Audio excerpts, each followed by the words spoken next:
Veneto 24 chiama Roma. Le interviste con la politica nazionale. Giornata in cui splende il sole su Buongiorno Veneto, perché abbiamo il piacere di incontrare Antonio De Poli, senatore, questore e presidente dell'UDC. Buongiorno a lei. Buongiorno a voi. Grazie di essere con noi, abbiamo tantissimi temi di cui parlare. Veniamo però all'attualità più stretta e anche meno piacevole. Onorevole De Poli, lei è padovano, avrà sentito che cosa è successo a Padova. C'è stata un'aggressione di stampo, lo chiamiamo politico, no, diciamo criminale, ecco, facciamo così. La sua valutazione a proposito di questa violenza che si ripropone, cioè, ma il dialogo tra le parti politiche doveva finire?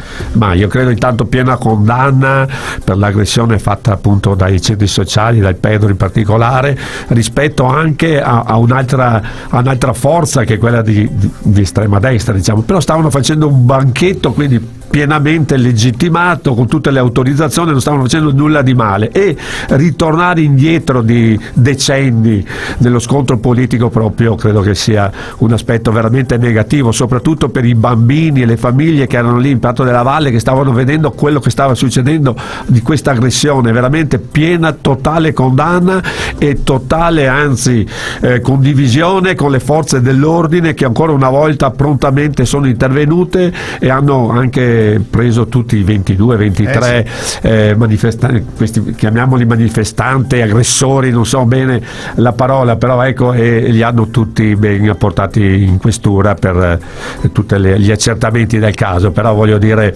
non ci siamo proprio, Padova non merita questo, e quindi credo che oggi si debba formalmente intervenire, ma soprattutto si debba riprendere con forza quella che è la condivisione di percorsi e anche di ritrovare il metodo di parlarci, al di là delle divisioni che sono, per carità, sono fondamentali, sono anche divisioni profonde, però voglio dire, questo non deve assolutamente portare all'aggressione, quindi chi aggredisce deve essere condannato in tutti i suoi aspetti, prima morale e poi anche da un punto di vista giudiziario, per quello che ne conviene. L'Italia deve ritornare a una certezza della pena, e credo che questo sia l'aspetto fondamentale per tutti quei cittadini onesti che lavorano, che vivono normalmente e che credono nella giustizia. La giustizia è la nostra libertà e fa parte della democrazia da sempre sancita dalla nostra Costituzione, e credo che questo sia l'aspetto fondamentale di cui spero che ne siamo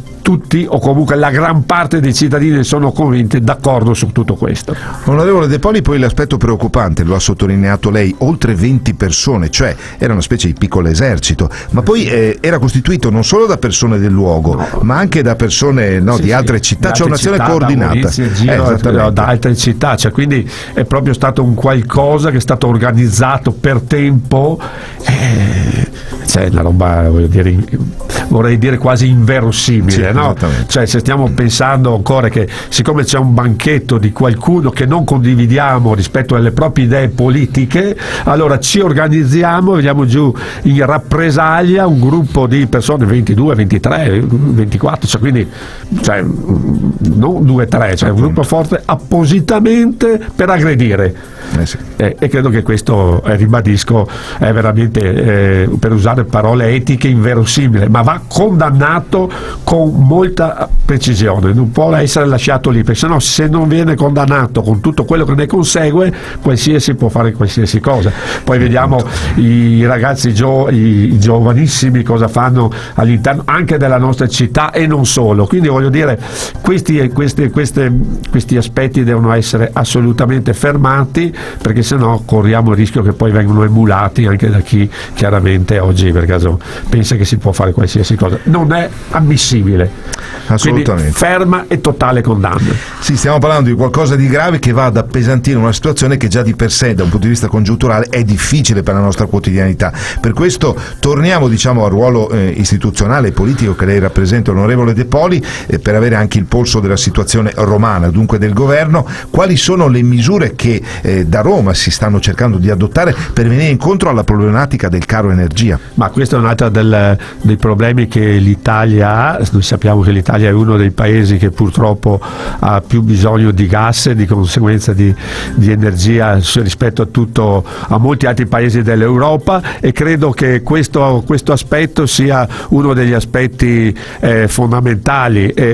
Oggi ci dovrebbe essere stato un Consiglio dei Ministri. Questo Consiglio dei Ministri è stato posticipato di qualche giorno, però già ci sono alcuni interventi importanti. Si parla tra l'altro di 3-4 miliardi, quindi stiamo parlando di cifre enormi e importanti che servono per le famiglie e per le nostre imprese. Allora, intanto si sta cercando di fare uno stoccaggio importante, quindi riempire tutti i nostri serbatoi, tutte le nostre riserve di gas in questo momento, prima ancora che diventi altalenante il prezzo del gas stesso a livello chiaramente europeo, e questo è il primo aspetto per cui anche lo stesso Ministro dell'Ambiente si sta muovendo per raggiungere questi obiettivi. Poi serve anche distinguere quello che è il prezzo del gas rispetto al prezzo dell'elettricità, le due cose, in maniera tale che se c'è un listino che va su e l'altro rimane, non venga trasportato anche l'altro a livelli più elevati. Quindi sta facendo tutta una serie di interventi e di manovre proprio per cercare di dare un aiuto concreto e serio e immediato, il più immediato possibile, chiaramente al caro energia delle nostre famiglie e delle nostre case da una parte, e dall'altro chiaramente il caro energia che riguarda tutte le aziende. Non possiamo permettercelo in questo momento ulteriori aggravi chiaramente di costi né da una parte né dall'altra, quindi il governo si sta interessando e di conseguenza tutto il Parlamento sta lavorando per raggiungere questo obiettivo importante e fondamentale per la nostra nazione.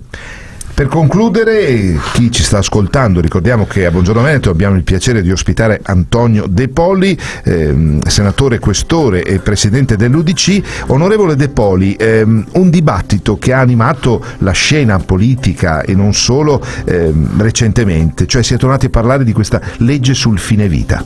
Ma io credo che la legge sul fine vita sia uno dei temi più divisivi d'Italia, appartiene alle nostre coscienze.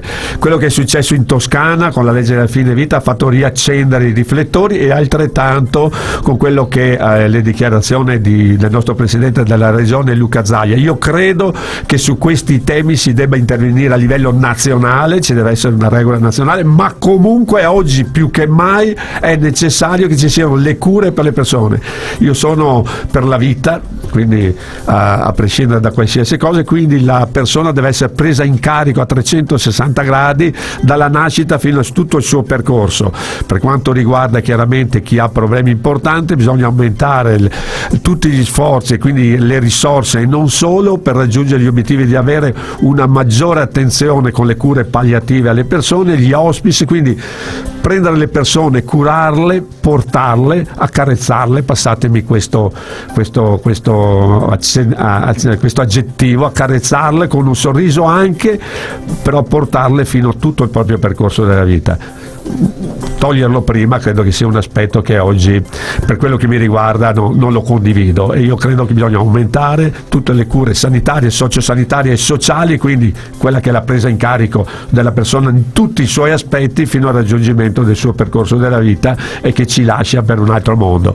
Io credo che questo sia la considerazione più importante. Per questo motivo ritengo fondamentale che le fughe in avanti non servono a nulla, se no anche qui accendere un dibattito che ci divide nelle proprie coscienze, ma che corre il rischio di non dare le risposte serie e concrete alle persone che hanno invece un estremo bisogno, perché chi è in queste situazioni, sia lui sia la persona che per caso in quel momento non può esprimersi, ma tante volte la famiglia, è nel percorso più difficile della propria vita e del proprio essere in questa società, e credo che bisogna aiutarlo in tutti i modi a continuare ad avere ancora un approccio importante, che la vita, come oggi è una giornata del sole, è una giornata di felicità e di benessere, anche nei momenti più difficili che possiamo incorrere. Siamo anche nel pieno del carnevale, perché è un motivo in più per essere allegri. Posso fare una domanda? Cambiamo la regia, faccio io la domanda alla giornalista. Allora, che ne è stato ieri del Carnevale di Venezia, per tornare a un tema meno impegnativo e per fare un sorriso a tutti, anche a quelli che ci ascoltano. Quindi da qui, dalla regia di Radio 24, Antonio De Poli che fa la domanda al nostro giornalista. Prego, vai. È stato un carnevale affollato, complice anche il bel tempo. Non è facile comunque gestire delle masse così ingenti di persone, però è segno di una partecipazione e di una voglia di divertirsi grande. Ma come mai Giubbettino Rosso oggi? Questo alla radio non si vede, vabbè, l'onorevole De Poli non ha molto apprezzato, vabbè, però in tema di carnevale ci può stare, no? Appunto. Siamo rossi.